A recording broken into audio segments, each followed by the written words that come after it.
Oke. Nah, hari ini kita akan membahas limit fungsi dua peubah. Limit fungsi dua peubah ini sangat rumit, tapi saya akan menyederhanakannya supaya nggak terlalu teoritis. Sebelumnya saya akan mulai dulu mungkin mereview limit fungsi satu peubah.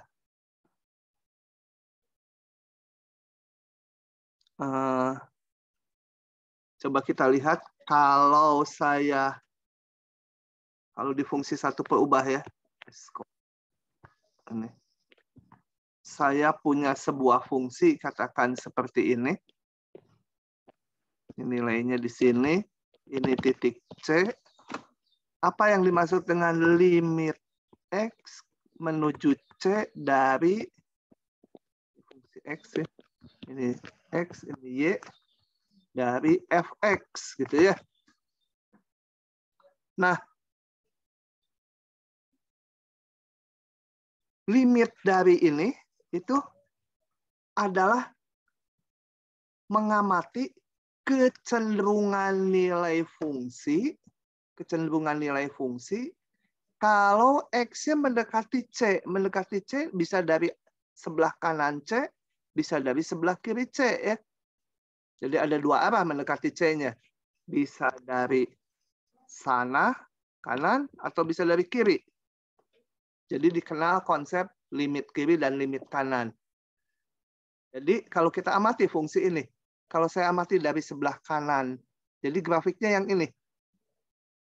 Nah, cenderung nilai fx-nya setinggi, katakanlah ini tingginya, bentar, ini tingginya L.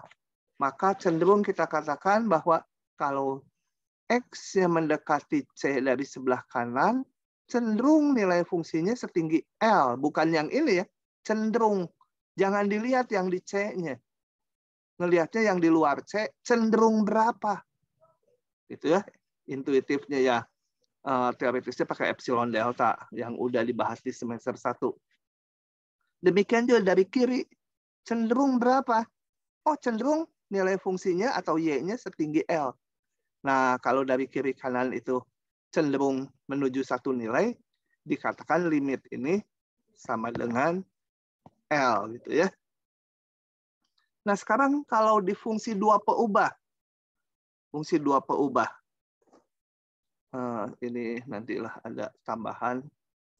Saya ada yang kelewat, tapi nanti aja ini bab yang lalu. Ini biarkan ke sini dulu. Atau dihapus dulu juga nggak apa-apa. Oke. Kalau fungsi dua peubah, kita lihat gambarnya di ruang. Ya, fungsinya. Sebuah permukaan di ruang. Nah, kemudian apa artinya ini? Limit variabelnya kan dua ya, X, Y menuju sebuah titik A, B katakan dari fungsi dua peubah. Nah, jadi gambarannya di sini di bidang XY. Ini bentar, sumbunya saya namakan dulu biar jelas. X. Ini sumbu Y. Nah, di bidang XY ini ada titik A, B. Ini berarti ke sana. Ini sejauh A, ini sejauh B gitu ya. Nah, apa artinya limit ini? Ini artinya kalau saya mendekati titik A, B gitu ya, mendekati arahnya bisa macam-macam kalau di dua peubah. Bisa dari sini, bisa dari sini, bisa dari sini, bisa melengkung ke sini, ke sini, ke sini, ke sana. Gitu ya, mendekati A, B itu macam-macam arahnya. Beda dengan yang di atas. Kalau ini mendekati C hanya dari kanan dan dari kiri. Kalau fungsi dua peubah bisa mendekati titiknya dari berbagai arah. Nah, cenderung nilai fungsinya berapa itu? Cenderung berapa itu ya? Katakan di sini bolong nggak apa-apa, nilai fungsinya ada di sini. Nah, kita mengamati kecenderungan nilainya yang ini, bukan yang ini. Bukan nilai fungsi di titik A, B. Kalau yang ini nilai fungsi di titik A, B. Kita mengamatinya kecenderungan nilainya. Cenderung berapa?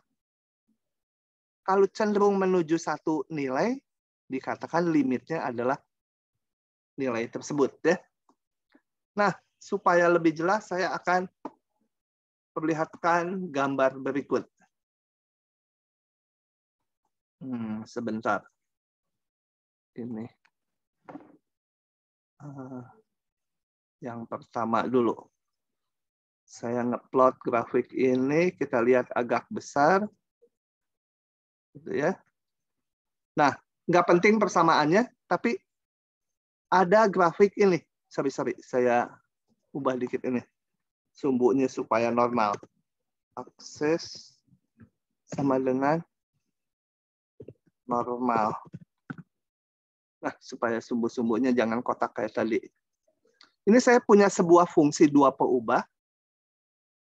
Ya, ada sebuah fungsi dua peubah. Gambarnya seperti ini. Nah, saya mau mengamati, ini bisa diputar-putar, gambarnya seperti ini. Kalau titik X, Y-nya mau mengamati limit di 0,0. Jadi kalau X, Y-nya menuju 0,0, ini titik di sini, titik 0,0 di tengah sini, cenderung nilai fungsinya berapa?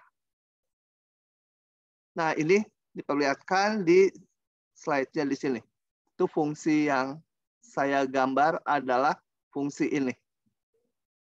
Kita ingin mengamati kalau XY-nya menuju titik 0,0 di sini, cenderung nilai setnya berapa?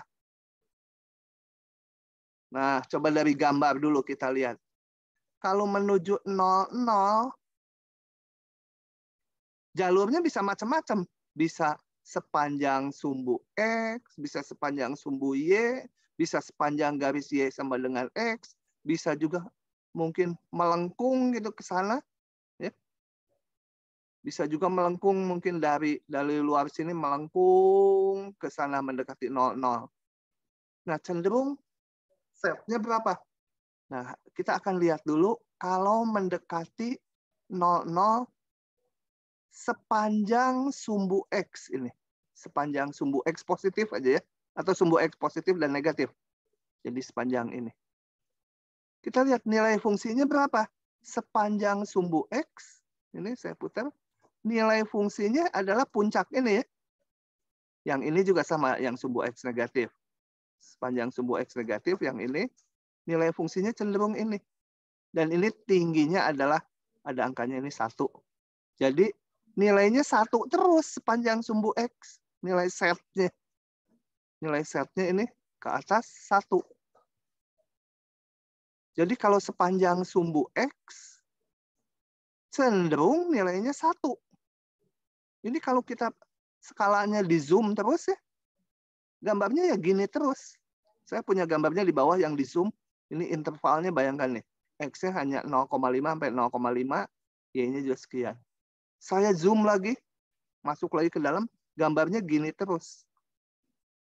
Jadi, kita lihat kalau sepanjang sumbu X, cenderung nilai fungsinya selalu, setnya selalu 1, ya limitnya 1. Cenderung 1 sepanjang sumbu X. Kalau kita lihat sekarang sepanjang sumbu Y. Sepanjang sumbu Y ya, ini saya agak miringkan supaya keintip sumbu Y-nya tuh. Sepanjang sumbu Y itu yang ini Y positif, ini Y negatif. Sepanjang sumbu Y, kita lihat nilai setnya gimana. Saya putar begini. Kalau sepanjang sumbu Y, ini nilai setnya di sini kan. Di bawah. Ini labelnya nggak kelihatan, ini -1 harusnya. Jadi kalau sepanjang sumbu Y, nilai setnya selalu -1. Baik dari sini ataupun dari sumbu Y negatif ini. Sumbu Y negatif ini nilai setnya -1. Jadi kita lihat kalau sepanjang sumbu Y, cenderung nilai setnya -1. Nah, kalau seperti itu nanti dikatakan limitnya tidak ada. Karena apa? Karena lewat jalur yang berbeda, Tadi sepanjang sumbu X nilainya 1, sepanjang sumbu Y min 1. Nah, kalau limit itu harus tunggal. Kalau beda gitu, berarti tidak ada limitnya. Oke, kita akan lihat ke slide-nya. Limit fungsi dua peubah. Ini gambar tadi. Ya, udah saya jelaskan. Sekarang kita akan lihat peta konturnya. Saya nggak jelaskan lagi, tapi ini udah jadi peta konturnya. Melalui peta kontur, kita ngamati limit lebih gampang lagi. Coba kita lihat. Ini peta kontur ini saya perbesar. Sebentar, ini mau saya geser, kok nggak bisa. Nah, gitu ya. Ini peta kontur dari fungsi dua peubah yang di kiri tadi. Kita lihat. Apa artinya ini? Misalkan saya ambil ini yang hijau. Ini grafik Y sama X yang hijau tuh. Ini tulisannya 0. Artinya apa? Sepanjang yang hijau nilai fungsinya selalu 0 setnya. Sepanjang sumbu X, kecuali ini titik 0,0 ya, ini dibolongin sengaja. Sepanjang sumbu X itu nilai fungsinya selalu 1. Sepanjang sumbu Y itu nilai setnya selalu min 1. Jadi kita lihat kalau X, Y menuju 00, sepanjang sumbu X selalu 1. Ya limitnya 1. Sepanjang sumbu Y selalu min 1. Ya limitnya min 1. Sepanjang Y sama dengan X, nilai limitnya 0. Nah, dikatakan limit seperti ini, maka fungsi seperti ini, limitnya di 00 tidak ada. Oke, itu saya sudah menjelaskan ini. Oh ya, ini yang kanan apa? Yang kanan itu sebenarnya gambar yang kiri, tapi skalanya dibuat sangat kecil ini. Ternyata perilakunya sama aja gitu. Kurva ketinggiannya ya. Ini skalanya sampai kecil sekali ini. Kalau ini agak besar skalanya, tapi sama aja. Nah, jadi baik fungsi ini fungsinya yang saya gambar ini. Permukaan dan kurva ketinggiannya. Saya gambarnya pakai software gitu ya, namanya Maple. Maple itu yang ini tadi. Gampang gitu, tinggal plot aja fungsinya. Nah, kita lihat bahwa bila X, Y menuju 0,0 sepanjang sumbu X, tadi nilai fungsinya cenderung bernilai 1. Kalau sepanjang sumbu Y, cenderung min 1. Nah, kalau kita udah mendapatkan 2 buah jalur yang mendekati titik limit, tapi kecenderungan nilai fungsinya beda, maka kita simpulkan limit itu tidak ada. Oh ya, ini satu lagi bahkan. Sepanjang Y sama X tadi nilainya 0. Oke, yang seperti ini limitnya dikatakan tidak ada di 00. Karena beda-beda semua. Ya. Sekarang yang kedua, kita lihat contohnya dulu sebelum membahas ke operasionalnya. Perhatikan grafik dari ini. Ini namanya apa dulu di gambar-gambar standar namanya paraboloida ya. Kalian makanya perlu mahir menggambar 7 atau 8 gambar-gambar permukaan standar. Kalau enggak kita nggak bisa kerja itu, nggak tahu, nggak kebayang gambarnya. Apalagi nanti integral lipat menghitung volume di bawah permukaan ini. Jadi yang 7 kalau nggak salah gambar standar itu harus dipahami. Kalau pusing-pusing yang 7 gambar itu dulu saya polanya agak dihafal aja. Gitu ya. Kalau tiap kali harus mengiriskan ini, mengiriskan itu kan gitu. Testing dulu suara saya dan slide-nya aman nih. Halo? Aman, Pak. Oke, kita lihat sekarang fungsi ini yang namanya paraboloida. Nah, Ini kurva ketinggiannya. Mengamati nilai limit dari kurva ketinggian enak, tapi menggambar kurva ketinggiannya kan repot. Jadi nanti di slide berikutnya kita nggak pakai gambar kayak gini, tapi pakai hitungan. Ya, pakai hitungan. Tapi untuk menjelaskan saya pakai gambar. Karena ini saya gambar pakai program, jadi sebaris juga keluar ininya. Oke, kita lihat ini paraboloida ini. Kurva ketinggiannya seperti ini. Coba kita amati apakah limitnya di titik 0,0 ada atau tidak.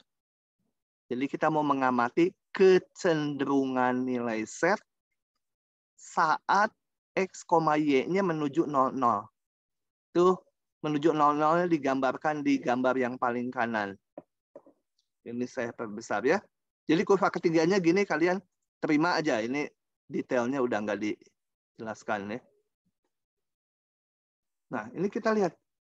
Kalau X, Y menuju 00 tuh jalurnya bisa macam-macam ini. Yang biru semua jalurnya menuju 00. Nah, kita lihat. Kalau mengikuti jalur yang lurus dulu, yang ini. Yang ini. Kita lihat kalau menuju 00, kita lihat nilai Z-nya. Nilai Z-nya di sini berapa? 1. Ya. Di sini nih, nilai Z-nya 1. Di sini nilai Z-nya 0,75. Di sini nilai Z-nya 0,5. Di sini nilainya 0,25 dan terus mengecil sampai cenderung nilainya nanti 0. Ya. Kalau sepanjang jalur yang ini, yang melengkung-melengkung ini, kita lihat di sini dia nilai Z-nya 1. Di sini Z-nya kembali 0,75, 0,5, dan cenderung nilai Z-nya 0 nanti di sini. Lewat jalur manapun, lewat sumbu X juga nilainya. Ini hati-hati bukan min 1, nilainya ini kurva ketinggian ini nilainya 1. Jadi nilai Z-nya di sini 1, 0,75, 0,5, dan seterusnya. Cenderung 0. Cenderung 0 dari manapun. Nah, yang seperti ini dikatakan limitnya di 0 ada. Tapi harus lewat semua jalur, nilai Z-nya harus sama. Tentunya, kalau operasional, nggak mungkin kan kita memeriksa semua jalur. Ini kan masih, ini baru 1, 2, 3, 4, 5, 6 jalur. Kan jalurnya ada tak hingga buah banyaknya. Tapi kalau 6 jalur ini, kira-kira, nilai limitnya kok sama terus? Kemungkinan memang limitnya ada. Ya. Kalau lihat grafik 3 dimensinya jelas ada nih. Kalau menuju 00 selalu nilai Z-nya 0. Kalau X-Y-nya menuju 00, cenderung nilai Z-nya 0. Tapi kan kita nggak punya gambarnya. Nah, jadi kalau mau menunjukkan sebuah limit itu ada, maka yang harus kita lakukan tidak dengan gambar gini, tidak dengan jalur-jalur, tapi persamaannya dioperasikan, ditunjukkan bahwa memang limitnya ada. Ya, nanti kita lihat lebih jelasnya di contoh. Jadi ada 2 hal yang harus diingat. Kalau mau menunjukkan sebuah limit fungsi 2 peubah itu ada, tidak lewat jalur-jalur. Harus persamaannya yang kita operasikan secara aljabar, entah ada yang dicoret, entah apa, seperti ngitung limit di 1 peubah. Yang kedua, kalau mau menunjukkan sebuah limit fungsi 2 peubah tidak ada, untuk tidak ada, cukup dipilih 2 jalur yang menghasilkan nilai limitnya berbeda. Ya. Oke. Oke, ini sudah tadi penjelasannya. Oke, saya nggak akan membahas ini. Epsilon deltanya kita lewat saja. Kita langsung ke soal-soal saja. Coba begini. Periksa ini. Nah, kalau periksa itu agak repot. Limitnya ada atau nggak ada. Kita harus nebak dulu. Ya, kita coba aja lihat. Kita operasikan. Ya. Saya bawa ke sini.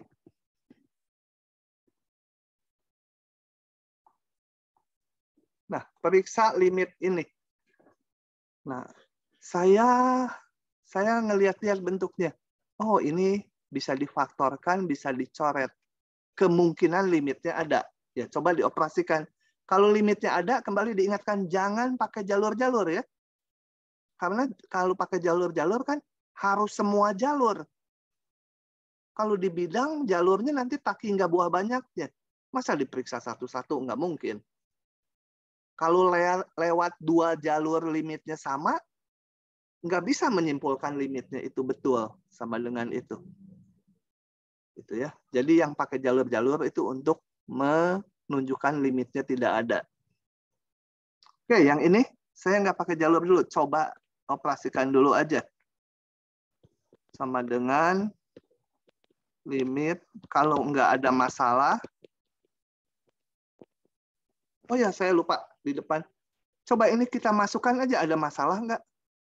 Oh, pembilang 0. Penyebut 0. Ada masalah. Saya coba faktorkan. Tambah Y, gitu ya. Dibagi X min Y. Nah, di konsep limit, karena kita nggak menghitung betul-betul di sini, jadi X min Y-nya nggak 0, 0 betul, gitu kecenderungan, jadi ini boleh dicoret. Oke. Setelah saya coret, masalah nggak? Enggak, penyebutnya 1 sekarang. Pembilangnya juga nggak ada masalah dihitung. Ya udah, hitung aja.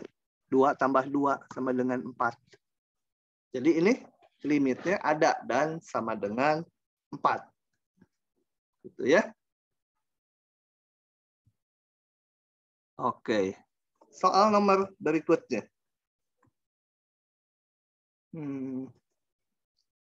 Nah, saya akan dari sini aja supaya cepat. Ini ada banyak. Oke, kita lihat. Harus pakai yang ini. Moga-moga ada jawabnya ada. Ini coba. Kalau saya substitusikan, penyebutnya 0, pembilangnya 3 ya. Nah, cenderung nilainya tak hingga ya. Bilangan dibagi 0. Tapi kita nggak bisa menyimpulkan dia plus tak hingga atau min tak hingga. Karena ininya nggak tahu. Nah, untuk itu saya coba hitung. 3/0. Nah, gimana? Nah, kita tinjau titik-titik X, Y. Nah, ini 3/0 kan nilainya bisa plus tak hingga, bisa min tak hingga ya. Kalau limitnya ada, dia harus menghasilkan satu nilai. Ingat, nggak boleh min tak hingga di satu sisi, di jalur lain plus tak hingga, nggak boleh. Coba kita lihat. Kita tinjau titik-titik di sekitar 0,0. Kenapa? Karena ini limitnya menuju 0,0. Nah, jadi ini di dalam daerah ini saja ya. Daerah lingkaran jari-jari 1. Yang luarnya nggak perlu, karena limit itu kan kita mau ngamati menuju 0,0 XY-nya. Nah, pada daerah ini, kita lihat. Pada daerah ini, saya batasi ini. 3 dikurangi X, dikurangi XY, ini lihat. X paling gede kan 1. Di daerah ini. X paling gede 1. X paling gede 1, Y paling gede 1. Jadi ini seminimal nilainya sama dengan 2 ya. Selalu positif. Karena ini paling gede 1, ini paling gede 1 kali 1. Jadi ini positif. Yang ini jelas positif. Jadi bentuk ini selalu nilainya positif. Nah, kalau udah tahu tandanya, udah. Kalau bentuk bilangan yang nggak 0 dibagi 0, dan setanda selalu positif, maka ini betul-betul limitnya plus tak hingga. Ini gambarnya seperti ini nih, fungsi ini. Itu ya, makin sempit ke 0. Tapi kalau misalkan tadi saya periksa, yang ini bisa positif, bisa negatif selalu. Nah, nanti bisa plus tak hingga, bisa min tak hingga, limitnya tidak ada. Rada susah ya, dan tiap soal harus dianalisa nih. nggak ada pola umum menghitung limit fungsi dua peubat. Tapi jangan khawatir, kalau sering latihan, kalian akan dengan cepat, dengan tajam intuitifnya jalan. Oke, lagi. Yang tiga ini sebenarnya limitnya nggak ada dengan berbagai versi. Coba kita lihat. Yang ini. Ini kalau saya faktorkan, coba ya. Saya bawa dulu karena di sini susah nulis. Atau di sini bisa juga nulis. Saya udah ganti laptop agak lebih cepat.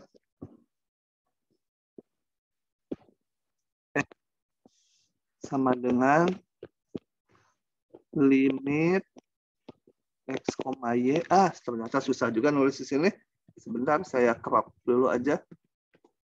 Adobe kurang mendukung untuk ditulisi.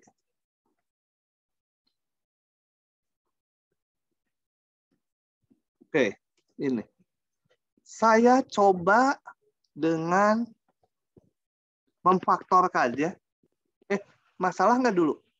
Masalah ini 0, ini juga 0. Saya coba faktorkan. X, Y menuju 0,0. Ini X kuadrat tambah Y kuadrat dibagi X kuadrat min Y kuadrat kali X kuadrat tambah Y kuadrat. Sama dengan, ini bisa kecoret, limit X, Y menuju 0,0 dari 1/X kuadrat min Y kuadrat. Kembali, kalau diperiksa ini pembilangnya 1, penyebutnya 0. Jangan disimpulkan tak hingga, karena bisa plus tak hingga, bisa min tak hingga. Coba kalau kita lihat, ini yang bawah nilainya bisa positif, bisa negatif ya. Bisa positif, bisa negatif. Menuju 0 tuh. Nah, kalau bisa positif, bisa negatif, kemungkinan ini nggak ada limitnya, karena bisa plus tak hingga, bisa min tak hingga. Nah, menunjukkan limitnya nggak ada, ingat, menunjukkan limitnya nggak ada, harus menunjukkan dua buah jalur di mana hasil limitnya beda. Nah, untuk itu saya lanjutkan ini ke slide-nya. Nah, jalurnya gimana mencarinya? Kalau nggak tahu apa-apa, kita lihat aja dulu sepanjang sumbu X dan atau sepanjang sumbu Y. Oh ya, satu hal lagi yang perlu saya tekankan, jalur yang kita pilih harus melalui titik limit yang mau dihitung ya.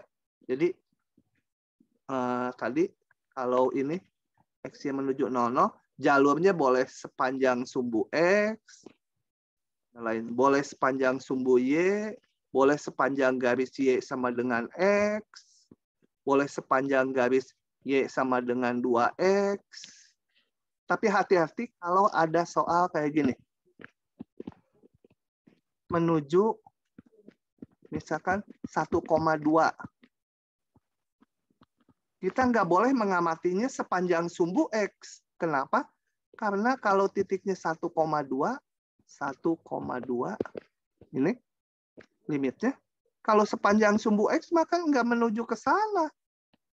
Sepanjang sumbu X kok ini. Kalau sepanjang sumbu X, ya nggak melalui titik limitnya kan. Nanti jalurnya harus milih garis-garis yang melalui sini. Gitu ya. Oke. Jadi jalur yang dipilih itu harus mendekati titik ini. Oke, kembali ke sini. Periksa ini. Saya amati, kalau nggak tahu jalurnya, coba yang mendekati 00 yang gampang apa? Ya sumbu X dan sumbu Y. Saya ambil. Sebentar, ini slide-nya. Ambil. Oh, ini tadi udah ya. Ini kita nggak tahu. Kita periksa sepanjang sumbu X. Sepanjang sumbu X berarti Y-nya 0 kan? Sepanjang sumbu X tuh Y-nya 0. Jadi di sini saya masukkan ininya 0. Y-nya 0. Sorry, bukan ini. Y-nya 0. Nah, apa bedanya yang atas dengan yang bawah? Ini kan bentuk 1/0. Tapi kita nggak bisa nyimpulkan karena ini tandanya nggak tahu positif atau negatif. Nah, kalau yang ini sekarang sepanjang sumbu X, bentuknya 1/X². Ini 0. Ini 1 per ini 0. Tapi ini selalu positif. Jadi hasilnya plus tak hingga. Kalau ini tadi nggak bisa menyimpulkan hasilnya, entah plus tak hingga atau min tak hingga, yang ini mah bisa. Nah, baru satu jalur. Coba saya ambil jalur lain. Yang gampang lagi sepanjang sumbu Y. Sepanjang sumbu Y, oke, ini setelah disederhanakan tadi jadi ini. Saya pakai. Sepanjang sumbu Y berarti X-nya yang 0. Nah, kembali ini bentuk bilangan yang nggak 0 dibagi ini 0. Menuju 0. Yang ini mah hapus saja ya, udah nggak ada. Bilangan dibagi 0. Kita lihat ini udah satu tanda. Ini positif, yang bawah selalu negatif. Jadi min tak hingga. Nah, kalau udah punya dua jalur berbeda menghasilkan limit yang beda, maka limitnya tidak ada. Begitu. Coba sejauh ini ditangkap tidak? Nathan, paham tidak? Paham, Pak. Livia Maharani? Ya, Livia. Pak. Paham tidak, Livia? Paham, Pak. Oke. Jessica? Paham, Pak. Jawab ya atau tidak aja. Ini saya mau ngabsen aja. Iya, Pak. Denisa? Mana Iya, Denisa? Pak. Saskia? Iya, Pak. Nurzaki? Nurzaki mana? Iya, Pak. Itu ada yang salah bikin absennya siapa ya tadi? Fadilah, kamu salah tuh bikin absennya. Pokoknya nggak tahu kalau dianggap nggak hadir. Saya pakai Iya, program. Pak. Baik, saya lupa. Darmo, mana Darmo? Ya, Pak. Irsyad? Irsyad, mana Irsyad? Kok nggak ada ya Irsyad ya? Ada di chat itu, Pak. Oh, ada di chat. Ya, tolong pengamatin ya yang chat ya. Kalau izin. Coba saya lihat nanti chatnya. Nggak boleh terlalu lama juga. Misalkan ke toilet sampai 1 jam ya. Harus dengan alasan jelas kalau sampai 1 jam ya. Oke. Vidya? Hadir, Pak. Halimah? Iya, Pak. Oke, kita lanjut lagi ya. Jadi, diingatkan sekali lagi. Untuk menunjukkan limit tidak ada, kita cari 2 buah jalur berbeda. Jalurnya harus kita cari-cari itu. 2 buah jalur berbeda yang menghasilkan limitnya beda. Kalau ini tadi hasilnya sama, nggak bisa nyimpulkan. Jangan dikatakan limitnya itu. Ya. Kalau hasilnya sama, kan itu baru 2 jalur. Kalau benar limitnya ada, nggak boleh pakai jalur-jalur. Kalau menunjukkan limitnya ada, harus ininya dioperasikan. Nggak mungkin pakai jalur-jalur karena jalurnya ada sebanyak tak hingga buahnya. Oke, lanjut lagi. Contoh berikutnya. Yang ini. Periksa. Nah, ini saya kasih tahu dulu aja limit ini nggak ada. Tunjukkan limit ini nggak ada, itu soalnya menjadi lebih mudah. Kalau periksa, kita nebak-nebak dulu, ada nggak ya? Kalau nebak-nebak dulu, kita perkirakan ini 0, ini 0. Kemudian bisa ada yang dicoret nggak? Wah, kalau mentok mungkin nggak ada itu ya. Nah, kita periksa lagi. Coba ya, ini saya akan periksa manual dulu. Di sini. Pakai ini.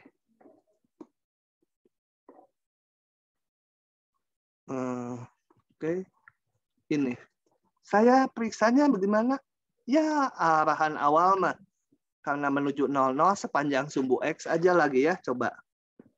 Sepanjang sumbu X. Kenapa kalau lewat jalur tuh? Karena nanti fungsinya jadi satu peubah. Karena ada yang bisa dieliminasi. Limit X, Y menuju 00. XY dibagi X kuadrat tambah Y kuadrat. Kalau sepanjang sumbu X berarti Y-nya 0. Jadi saya bisa hitung limit X, Y menuju 0,0 sepanjang sumbu X, Y-nya 0. X kali 0 kan? Dibagi X kuadrat ditambah 0 kuadrat pangkat 2. Saya belum menghitung limitnya. Saya sederhanakan fungsinya. Itu X kali 0, 0. Ini 0. Ini enggak 0 ya. Ini X pangkat 4. Berarti 0 per X pangkat 4. Saya belum menghitung limitnya. Masih menyederhanakan fungsinya aja. Kalau ada fungsi 0 dibagi X pangkat 4, ya nilainya selalu 0 ya. Nah, limit konstanta ya 0. Sepanjang sumbu X. Coba saya lihat sepanjang sumbu Y. Sepanjang sumbu Y. Berharap hasilnya nanti beda dengan 0 tadi. Ya, beda dengan ini. Limit X, Y menuju 0,0. XY per X kuadrat tambah Y kuadrat pangkat 2. Limit X, Y menuju 0,0. Kalau sepanjang sumbu Y berarti X-nya 0 ya. Jadi 0 kali Y per X kuadrat ditambah Y kuadrat pangkat 2 sama dengan, belum saya hitung limitnya. Mau sederhanakan dulu fungsinya. 0 kali Y 0 dibagi, ininya 0 ya. Gitu ya. Sepanjang sumbu Y X-nya 0. Y pangkat 4. Sama dengan limit X, Y menuju 0,0. Ini fungsi 0. Fungsi 0. Nah, baru sekarang dilimitkan. Limit dari konstanta adalah konstanta. Wah, dapatnya sama ya. Dapatnya sama. Nggak boleh menyimpulkan limitnya 0.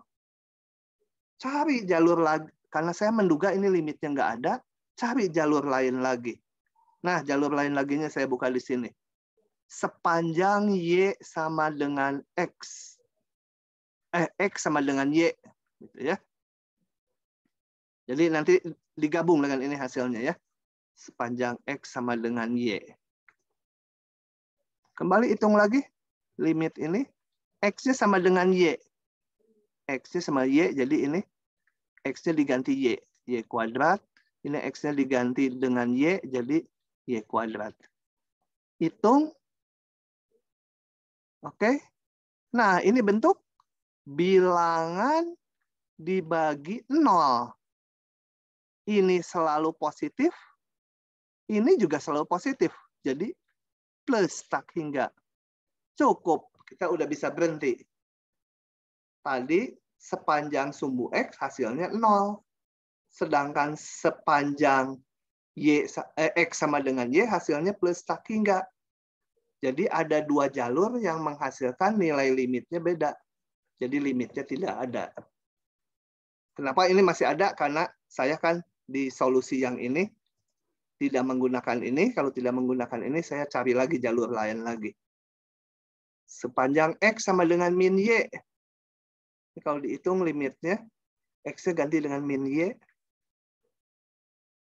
Ini selalu negatif, ini 0. Selalu positif penyebutnya. Jadi min tak hingga. Nah, ini dua jalur berbeda. Boleh juga jalur ini dengan jalur yang saya bikin tadi. Pokoknya dapat dua jalur, limitnya berbeda. Maka limitnya tidak ada. Gitu ya. Kalau tadi saya, sumbu X 0, sumbu Y 0. Cari lagi garis lurus yang lain, coba-cobanya. Begitu. Lumayan limit mah susah. Nah, ini lebih susah lagi. Coba kita lihat ini. Ada yang bisa dicoret, rasanya nggak ada ya. Nggak bisa difaktorkan. Bentuknya masalah nggak? Pembilangnya 0. Penyebutnya juga 0, masalah. Nah, kita coba dengan beberapa jalur. Kalau kita coba mungkin dengan 3, 4, 5 jalur hasilnya selalu sama, kita nebak mungkin limitnya ada gitu ya, mungkin. Tapi kita coba dulu. Saya coba sepanjang sumbu X. Sepanjang sumbu X berarti Y-nya 0. Oke? Y-nya 0 diganti 0. Kembali ini bentuknya fungsi 0 dibagi X pangkat 4, kan? Belum saya limitkan. Baru fungsi ini aja disederhanakan, 0 dibagi X pangkat 4 sama dengan 0. Baru ini dilimitkan. Hasilnya 0. Limit konstanta ya. Itu. Sepanjang sumbu Y saya coba. Sepanjang sumbu Y berarti X-nya yang 0. Ini 0. Oke. Nah, X-nya 0. X-nya saya ambil 0. Ini 0, 0. Ini pembilangnya 0. Penyebutnya Y kuadrat. 0 dibagi Y kuadrat ya sama dengan 0. Limit konstanta 0 juga. Wah, sepanjang sumbu X, sepanjang sumbu Y, hasilnya 0. Saya coba lagi di sini, sepanjang, saya ambil dulu, sepanjang Y sama dengan X gitu ya. Coba. Saya coba.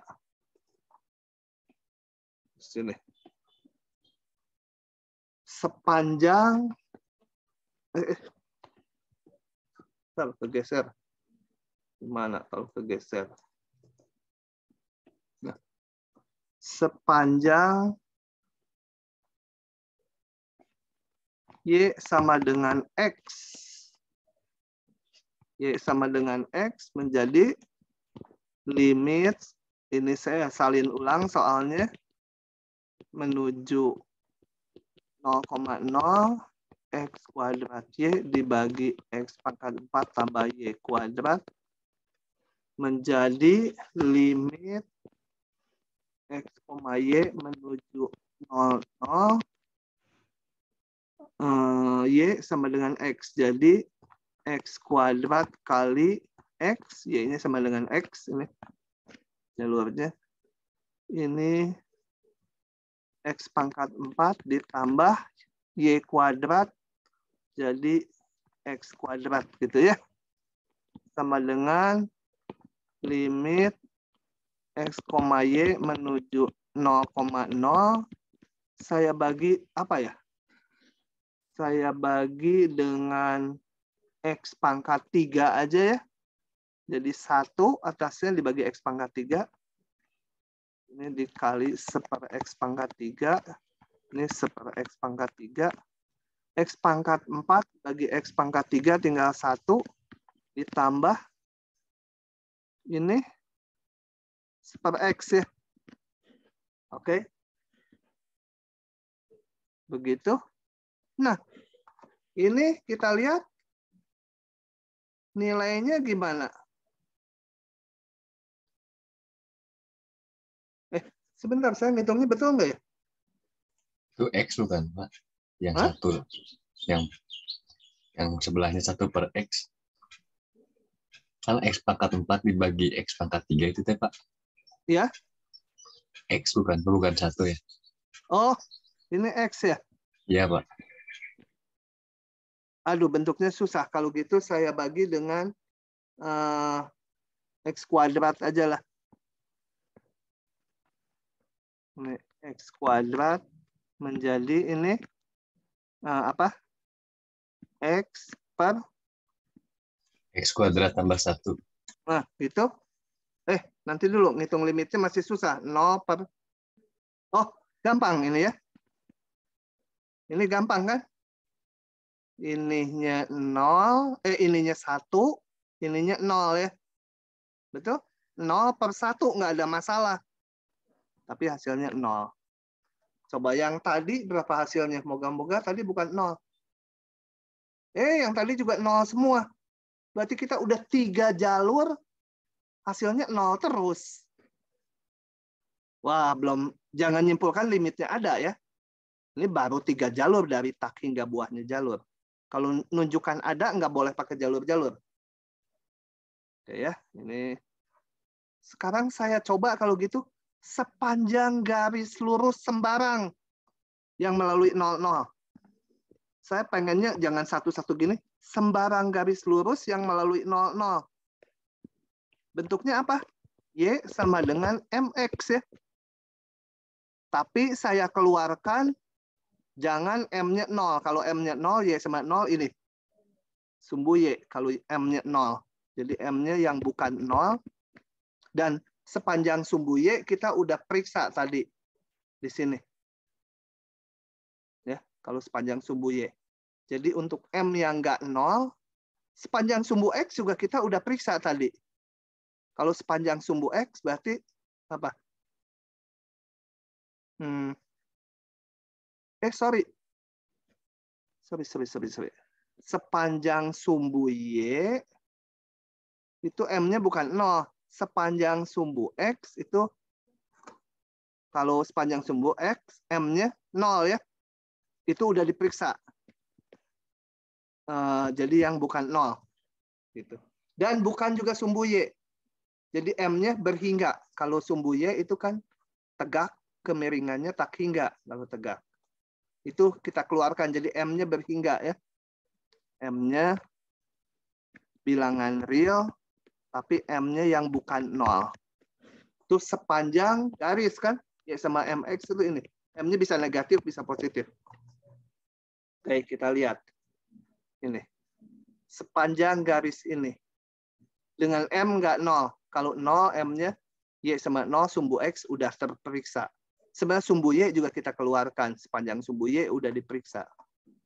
Sekarang sepanjang garis lurus yang melalui 00, tapi bukan sumbu X, bukan sumbu Y. Kita hitung lagi. Y sama MX. Ganti Y-nya dengan MX. Ini ganti dengan MX. Ini ganti dengan MX. Saya hitung. Oke, saya hitung lagi. Ini kenapa 0? Karena kita lihat pembilangnya 0, penyebutnya X kuadrat tambah M kuadrat. Jadi ini 0 ditambah M kuadrat. M-nya nggak 0. M-nya nggak 0 berarti penyebutnya positif, pembilangnya 0. 0 dibagi bilangan positif. Ya, 0. Kita lihat. Sepanjang garis lurus yang manapun, limitnya selalu 0.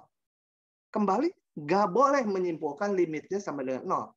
Karena masih ada jalur lain. Jalur lain tuh mana? Misalnya jalur ini. Atau jalur ini. Atau jalur ini. Nah, kita coba lagi. Sepanjang parabola. Nanti di kuliah ini hanya dibatasi sampai sepanjang parabola. Jadi nggak akan keluar yang harus diperiksa sepanjang fungsi pangkat 3 atau kurva sinus, nggak. Hanya garis lurus dan parabola aja dibatasi. Ya. Jadi kalau kalian periksa sepanjang garis lurus dan sepanjang parabola hasilnya sama, kemungkinan limitnya sama. Ada. Nah yang ini kita lihat sepanjang parabola. Boleh nggak sepanjang ini melalui 00 nggak dia? Oh, melalui 00. Jadi melalui ini ya, titik limitnya. Jadi boleh. Kita periksa sepanjang parabola. Y-nya ganti dengan X kuadrat.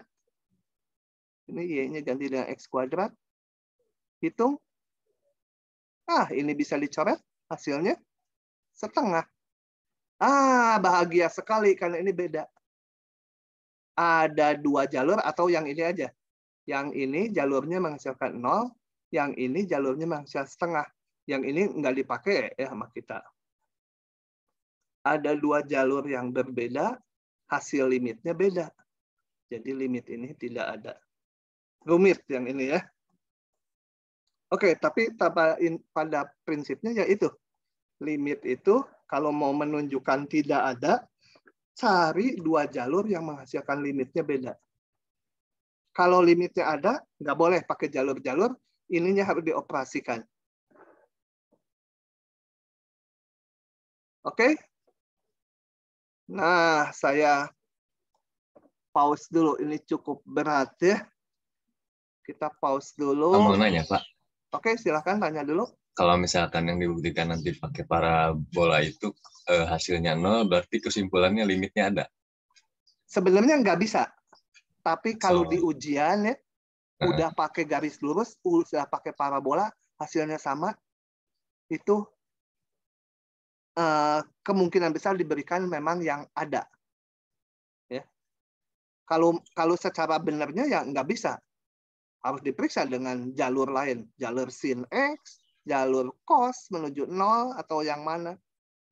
Tapi nanti dibatasi di soal-soalnya di kuliah ini, kalau memang limitnya tidak ada, pasti harus bisa diperiksa oleh garis lurus atau oleh parabola. Begitu. Oke, Pak. Terima kasih, Pak. Ya, jadi kalau keluar garis lurus, sama. Pakai parabola masih sama. Dugaannya limitnya itu. Gitu. Tebak aja limitnya itu. Nggak usah diperiksa lagi. Karena ada pembatasan soalnya. Baik, kita istirahat sampai pukul 8.00 ya, 5 menit. Saya pause dulu rekamannya. Aduh, agak susah.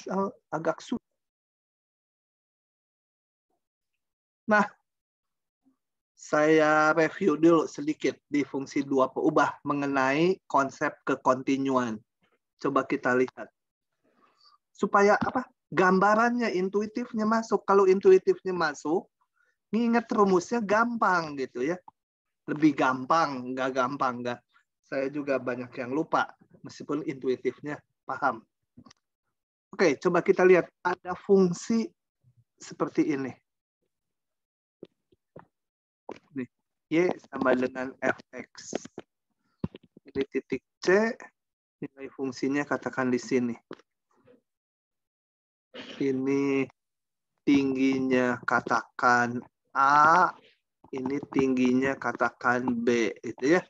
Nah, kita lihat di sini di fungsi 1 peubah bahwa limit X menuju titik C dari fx, kecenderungan nilainya ini adalah nilainya sama dengan A ya, limitnya. Karena dari kiri C maupun dari kanan C, hasilnya A. Tapi di sini kita lihat nilai fungsinya di titik C. Di titik C betul-betul nggak pakai limit menilai fungsinya, pasangan Y-nya. Itu sama dengan B. Nah, yang seperti ini, fungsi seperti ini, dia dikatakan dulu tidak kontinu. Ya, limitnya ada, tapi nilai fungsinya beda.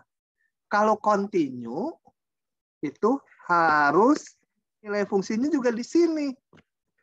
Ini harus A juga gitu. Cirinya kontinu apa? Kalau dari grafiknya nyambung gitu, nggak berlubang kayak tadi. Nah, di fungsi 2 peubah sama gambarannya kayak gini. Fungsi 2 peubah. Kalau saya punya fungsi 2 peubah, sebuah permukaan gitu ya. Kemudian mau mengamati dia kontinu nggak di titik A, X-nya A, Y-nya B. Di sini. B. Titik A, B. Katakan ini tingginya di sini. Tapi lubang. Nilai fungsinya ada di sini. Nah, seperti ini maka limit X menuju A,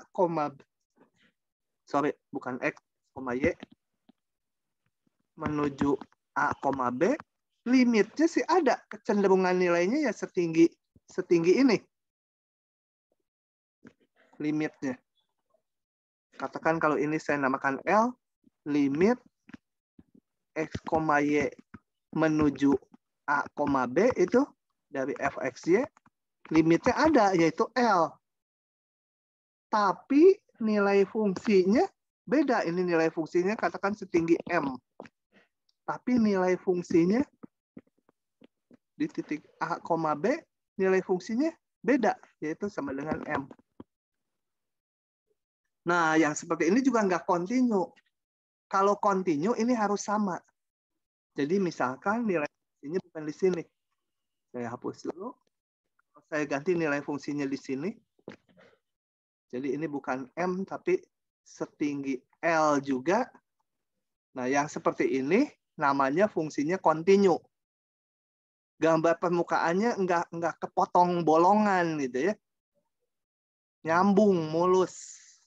Coba kita lihat konsepnya. Fungsi dua peubah itu disebut kontinu bila limitnya harus ada, nilai fungsinya harus ada di titik AB-nya, dan ini harus sama. Gitu ya. Nilai limit sama dengan nilai fungsi. Kalau limitnya aja ada, ya nggak bisa bilang kontinu, hanya limitnya ada. Nilai fungsinya ada, nggak bisa bilang kontinu, harus nilai limit dan nilai fungsi sama. Gitu ya. Oke. Nah, saya nggak akan terlalu banyak teoritisnya, tapi kita lihat sifat-sifatnya untuk mengerjakan soal. Kalau F dan G kontinu, maka seperti di fungsi satu peubah, maka semua operasi aljabarnya tambah, kurang, kali, bagi juga kontinu. Tentunya kalau bagi dengan syarat penyebutnya nggak boleh 0. Kalau penyebutnya 0 ya nggak terdefinisi. Jadi nggak kontinu. Itu ya. Kemudian ada istilah polinom dua peubah. Kalau yang namanya polinom itu pangkat-pangkatnya bulat. Boleh ada perkalian antara X dan Y, tapi pangkatnya bulat semua. Ini bentuknya. Ini pangkat X, pangkat 1, Y pangkat 1. Yang pangkat 2 ada X kuadrat, ada Y kuadrat, ada XY. Ini seolah-olah pangkat 1 kali pangkat 1 variabelnya. Dan seterusnya. Nah, polinom dua peubah itu kontinu di seluruh R2. Jadi untuk setiap pasangan XY berapapun dia kontinu. Gitu ya. Ini semua dibuktikan. Yang namanya sifat itu rumus. Ada pembuktiannya, tapi kita nggak akan membahas pembuktiannya. Kemudian fungsi rasional dua peubah. Ingat yang namanya fungsi rasional itu polinom bagi polinom. Jadi bentuk seperti ini dibagi bentuk seperti ini lagi. Itu kontinu di seluruh daerah definisinya. Daerah definisinya yang mana? Yaitu yang menyebabkan penyebutnya tidak 0. Jadi polinom dibagi polinom, tapi yang bawah nggak boleh 0. Nah, itu kontinu di seluruh daerah definisinya. Fungsi komposisi. Nah, saya akan jelaskan dulu fungsi komposisi sih. Agak sedikit perlu hati-hati. Mana yang bisa dikomposisikan? Coba, saya punya gini. Y, jangan Y, ada fungsi aja, fungsi ya nggak apa-apa, atau pakai Y, atau pakai nama lah ya. Nah, ada fungsi fx, gini, pakai Y dulu aja, yang satu lagi set sama dengan gx, y. Mungkinkah saya mengkomposisikan ini? G komposisi F. Nah, kalau G komposisi F, berarti F kerja duluan, kan? Sama dengan G dari fx kan? F fungsinya dari x aja. Jadi ini variabelnya x. Satu variabelnya ya. Karena fungsi f kan variabelnya satu. Fungsi f variabelnya satu. Nah, G nggak mungkin bisa ngitung karena G fungsi dua perubah. Ini hasilnya kan bilangan real satu. G dari fx ya nggak bisa. Karena G harus dua perubah. Jadi kalau mau ngitung G harus ini, koma ini, gitu, dua perubah. Jadi komposisi ini nggak bisa. Sekarang kalau komposisi F, komposisi G, bisa nggak ya? Coba sama dengan F dari fungsi G. G variabelnya 2. Jadi ini variabelnya 2, komposisi ini. Ini bisa dihitung. Ya. G, 2 variabel, bisa dihitung. Hasilnya kan bilangan. Hasilnya bilangan, ini hasilnya satu bilangan aja, bisa dihitung oleh F. Jadi ini terdefinisi dengan baik ya.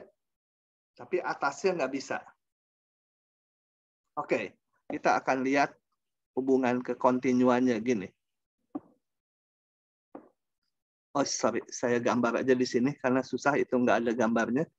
Jadi yang bisa didefinisikan itu untuk komposisi dengan dua perubah harus G kerja duluan. Ini fungsi G. Baru fungsi F. Ini dua perubah. Ini nilai fungsi G-nya. Nilai setnya ya. Ini nilai setnya. Ini nilai variabel. Ini kan satu angka bilangan real bisa dihitung oleh fungsi F menjadi ini ke sini, ini ke sana. Ini menjadi F dari nilai GXY. Gitu. Ini komposisinya terdefinisi dengan baik. Nah, teoremanya tuh mengatakan kalau G continue di sini, bentar, ini pakai AB ya di sini saya. Pakai AB, sorry. Ini saya notasinya ganti pakai AB. A, B, pasangan terurut, dihitung oleh fungsi G menjadi G A, B. Ini dihitung lagi oleh fungsi F. Gitu ya. Nah, sifatnya itu mengatakan kalau G continue di sini, ingat continue itu di daerah definisi ya. Continue itu di daerah definisi.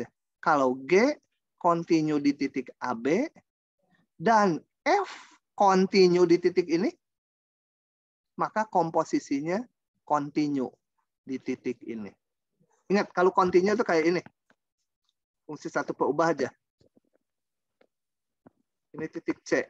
Dikatakan F continue di C. Continue itu di daerah definisinya ya. Nah, ini juga sama. G continue di sini. Di titik AB.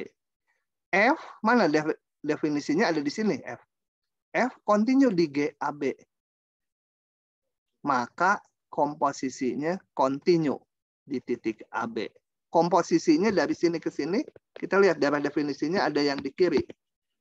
Daerah definisinya ada di daerah yang kiri. Jadi komposisinya continue di AB. Itu adalah rumus ini.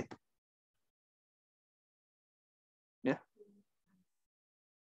G continue di AB, F continue di GAB. Balik sini, G continue di AB, F continue di GAB. Maka komposisinya continue di AB. Begitu. Nah, tapi yang inti kalau punya fungsi continue dengan continue dikomposisikan, maka dia continue. Ini yang izin kenapa si Darmo? Oke. Nah, lanjut. Jelaskan kekontinuan fungsi ini. Ada jawabnya nggak ya? Oh, ada. Kita lihat ini komposisi ini. dia merupakan komposisi dari, ini saya tulis aja,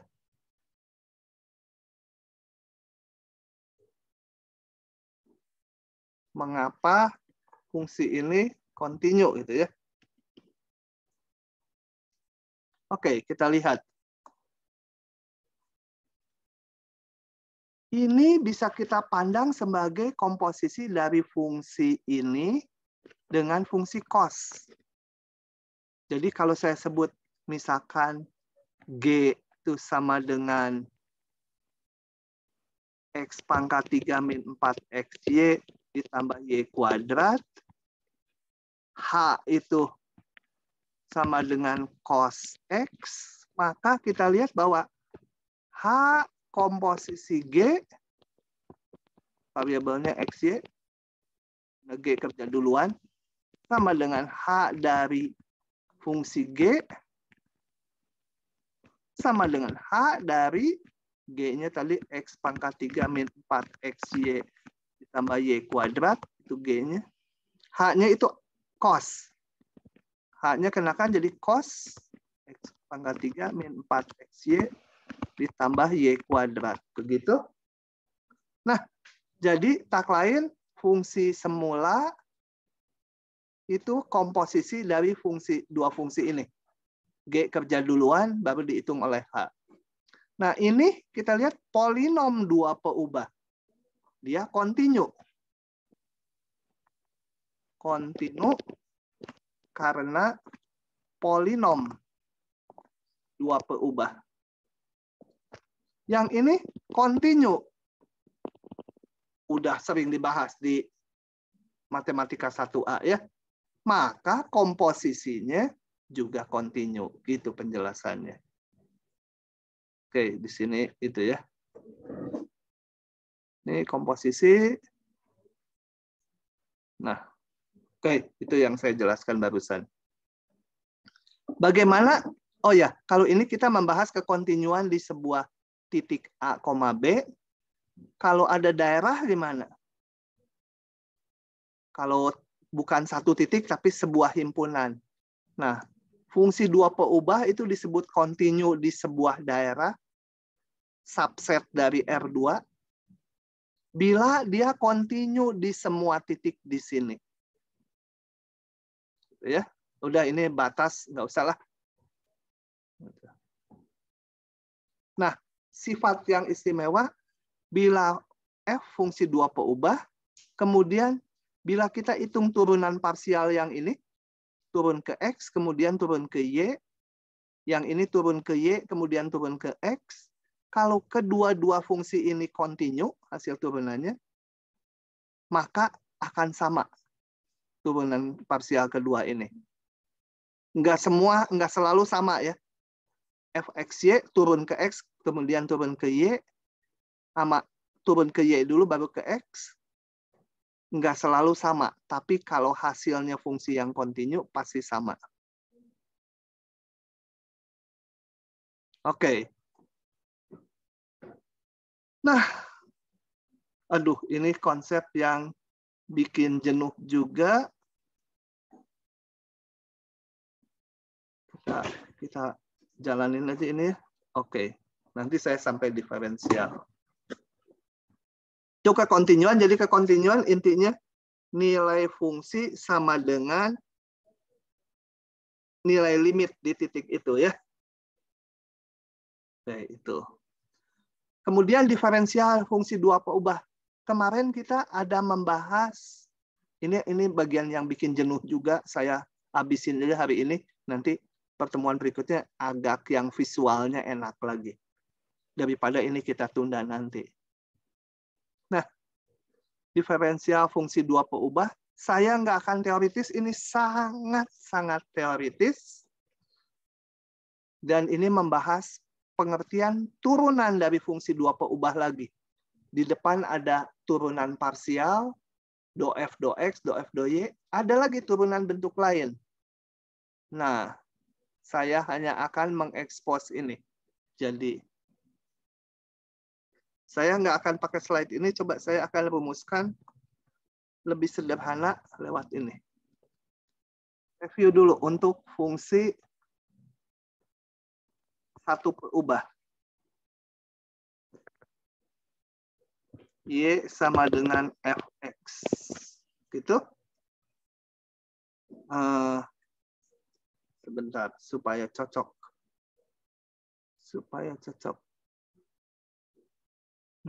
Sebentar ya. Saya mau memunculkan ini aja nih, simbol ini. Oh.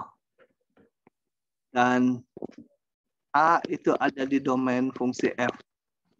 Maka kita lihat bahwa deret Taylor dari fungsi F di sekitar titik A itu adalah, kita bisa uraikan ini kalau dia bisa diturunkan sama dengan ini deret Taylor kan. F aksen A X min A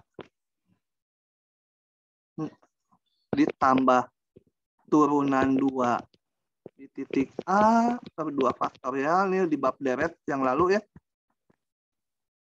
Ketemu lagi di sini, aduh gitu ya.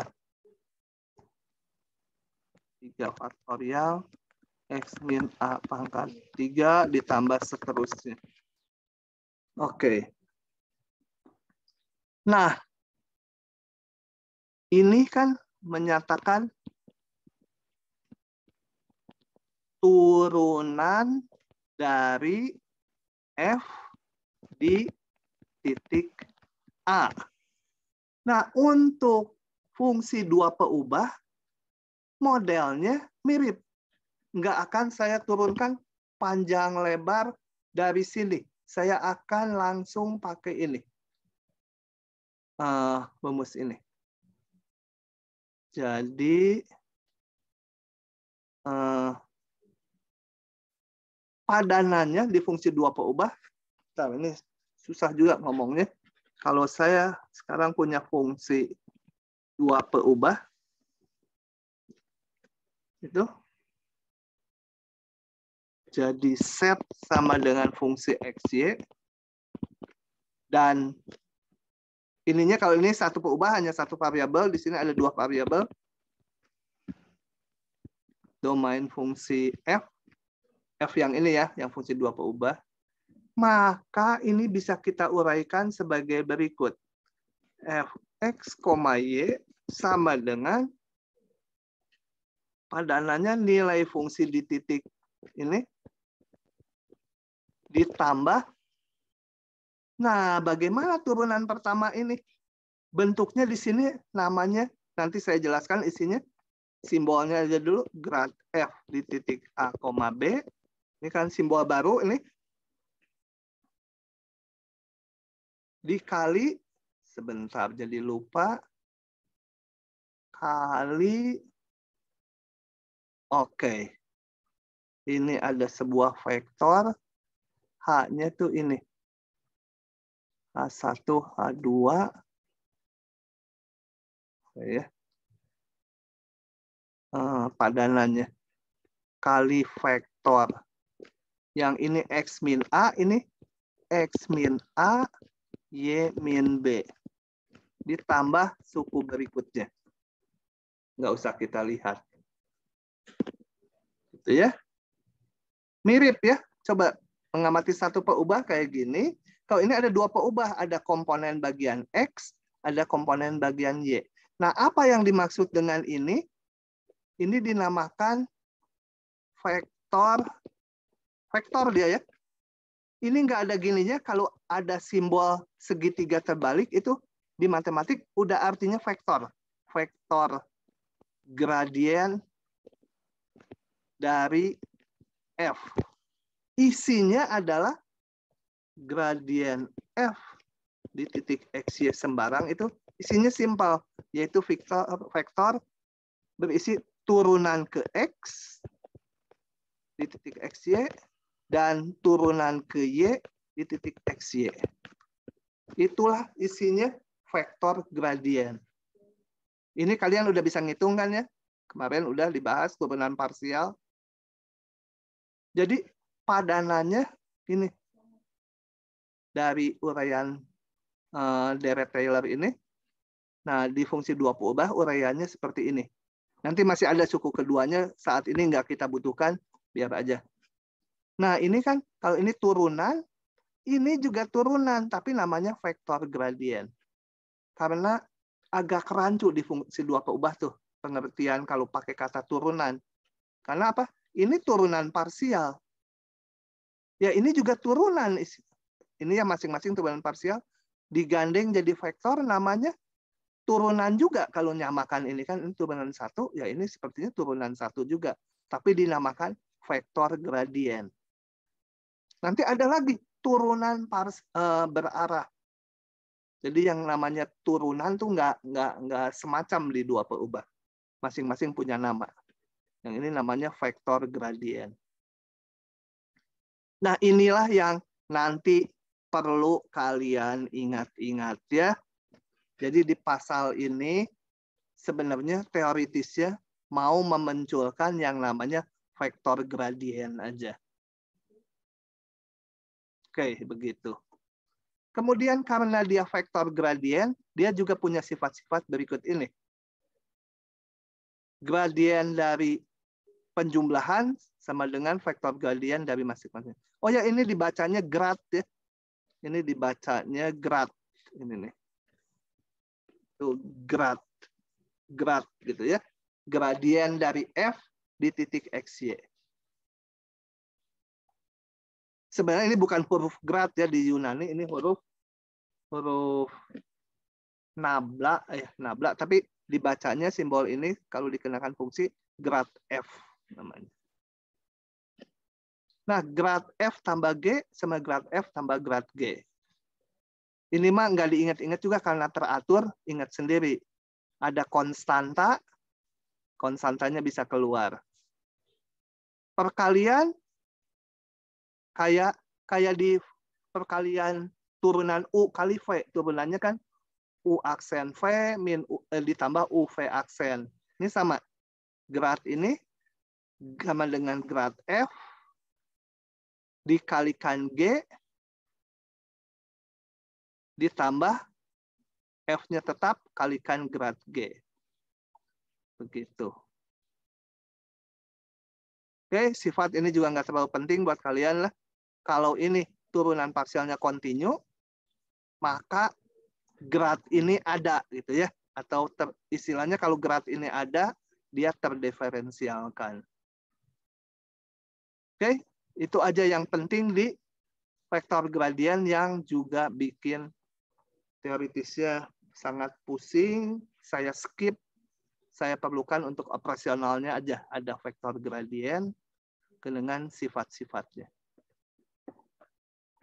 Oke, kuliah saya hari ini sampai situ dulu. Itu nanti masuk ke yang ini penting sekali. Nanti aja. Kalau udah ada soal tutorial, nanti saya bahas soal tutorial. Kalau enggak, kita ketemu lagi hari Rabu, lanjut teori ya. Oke, saya stop dulu.